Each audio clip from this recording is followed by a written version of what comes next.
Hello friends, જય શ્રી કૃષ્ણ. સ્વાગત છે તમારું આજના નવા બ્લોગમાં. આજે અમારે બનાવવાના છે નિવેદ ને એના માટે મમ્મીએ ચોખા બાફવા માટે મૂકી દીધા છે. સ્ક્રીન પર તમે જોઈ શકો છો. આ બાજુ મમ્મી અહીંયા દાળ બનાવવાની છે, એટલે એના માટે જો કુકર બતાવું છું. એમાં દાળ બાફવા મૂકવાની છે. પછી આ છે સિંગદાણા, દાળમાં નાખવાનું છે. પછી આ છે ટમેટું. એ બધું મમ્મી તૈયારી કરે છે. ચાલો મિત્રો, ભાત બની ગયા છે મિત્રો.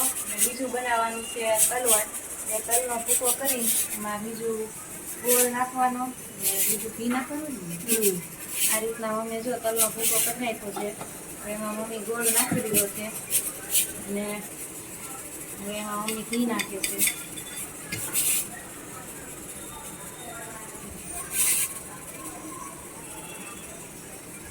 મમ્મી તલવટ બનાવે છે.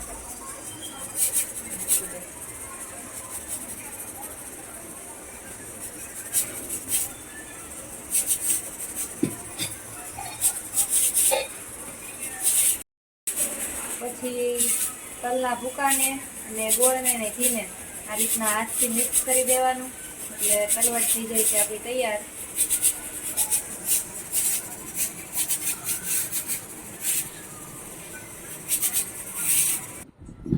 હવે ફ્રેન્ડ્સ, ભાત પણ બની ગયા છે, તલવટે બની ગઈ છે, એટલે સુરાપુરા દાદાને હવે પ્રસાદી ધરવાનો સમય થઈ ગયો છે, એટલે કે નિવેદ ધરવાનો સમય થઈ ગયો છે. તો મમ્મી અહીંયા પ્રસાદી લઈને બેસી ગયા છે અને શ્રીફળ મમ્મી વધેરે છે. આ રીતના મમ્મીએ જો સુરાપુરા દાદાને તલવટ અને ભાત એટલે કે ચોખા એ પ્રસાદી ધરી દીધી છે. મમ્મીએ શ્રીફળ વધેરું છે, શ્રીફળ ફોડી નાખ્યું છે. હવે મમ્મી એમાંથી પાણી કાઢે છે. મમ્મી અમારે જો સુરાપુરા દાદા હોય ત્યારે દીવો કર્યો છે મમ્મી, એટલે લાજ કાઢવી પડે, એટલે મમ્મીએ માથે ઓઢીને આ રીતના લાજ પણ કાઢી છે.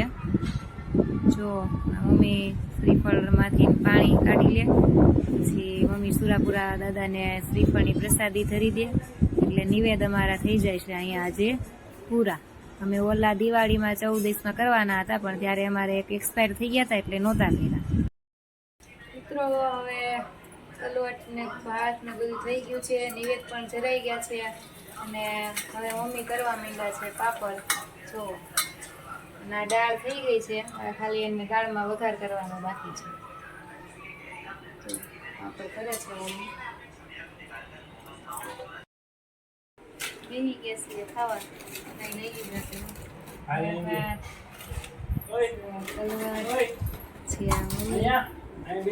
પાપડ, સેન્ડવીચ.